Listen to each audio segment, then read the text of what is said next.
Hi, it's Jeff with JDC Sound, and we're talking about the strings of dread today, and we're going to go over the oscillators. This is your sound source in a synth. This is where all the sound comes through, and what we have done here is to create sets of samples to use as the oscillators, and we've reinforced the harmonics with additive synthesis and with recording techniques in order to give you something to work with in terms of the synth. What we're going to do is show you the sound of the oscillators just by themselves.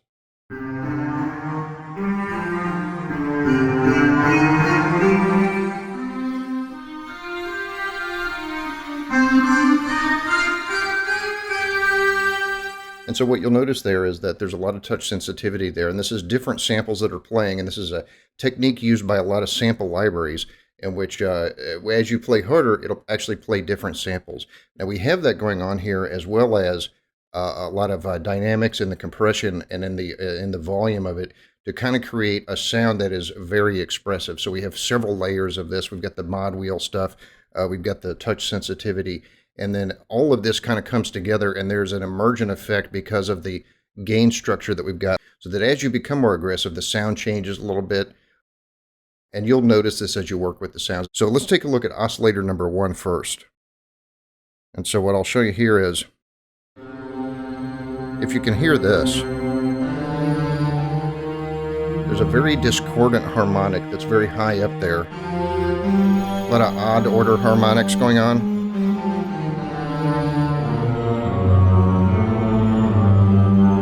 And what this does is that you can add a little bit of discordance to your sound, and if you're looking for something that you can work with horror films, some kind of a tension scene, you can use this to build it. And like I say, what we've done here is we've created this with additive synthesis, recording techniques, parametric EQ, in order to emphasize these odd order harmonics in the ensembles that we recorded. So let's try oscillator number 2, and you'll see a difference here in the type of harmonics that we recorded.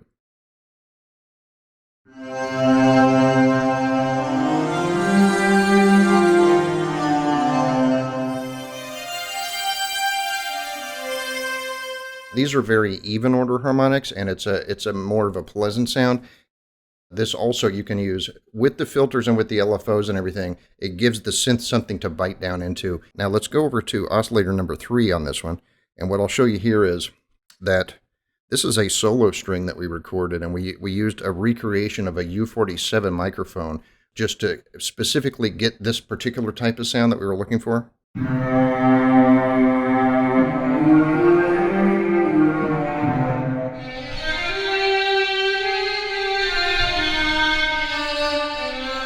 There's already a lot of detuning in here. These oscillators also have some randomness built into them, so there's a little bit of a random pitch there. It might vary up to like 20% of a half step, but this kind of creates a little bit of that discordant feel and gives you not only a kind of a realism, but it can really help you when you're working with discordant scales.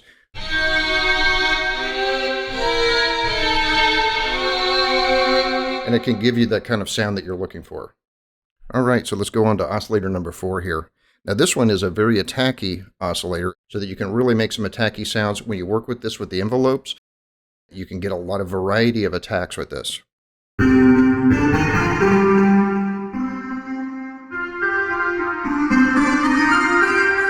And you'll notice it's very touch sensitive.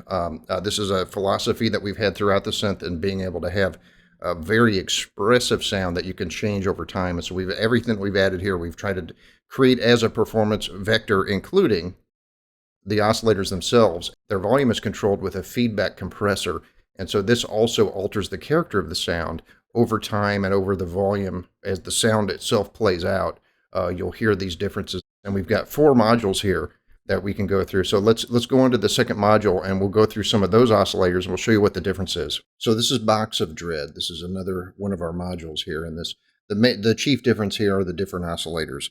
So if you listen to these, you'll hear a different sound immediately.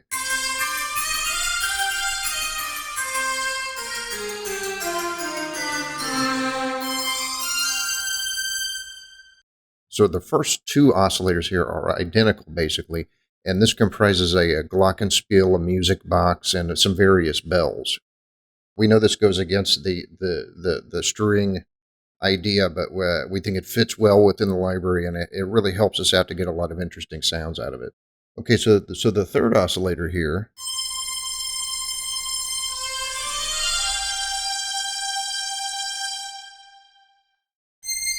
is a string ensemble with added harmonics.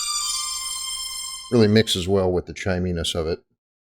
And then the fourth oscillator here is actually another ensemble, which has some additional synth work done to it.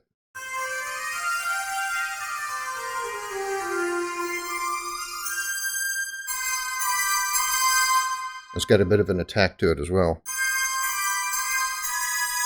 So we call this one ghost strings. We've really pushed the harmonics here on the oscillators quite a bit to allow you to achieve a greater variety of sounds with this one, woodwinds, pipe organs, and things like that.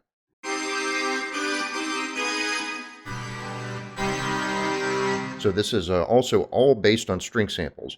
However, like I say, we've pushed the additive harmonics to really push it to the limits in terms of what you would characterize, what you would think about a string.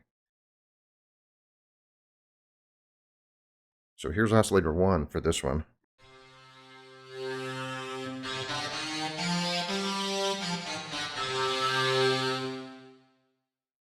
Here's oscillator 2.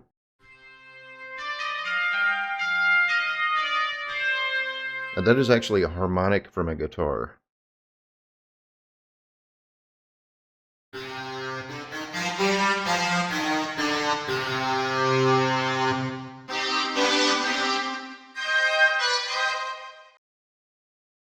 So these may sound a bit over the top, but these are all actually based on string samples. This one we will really push the harmonics on.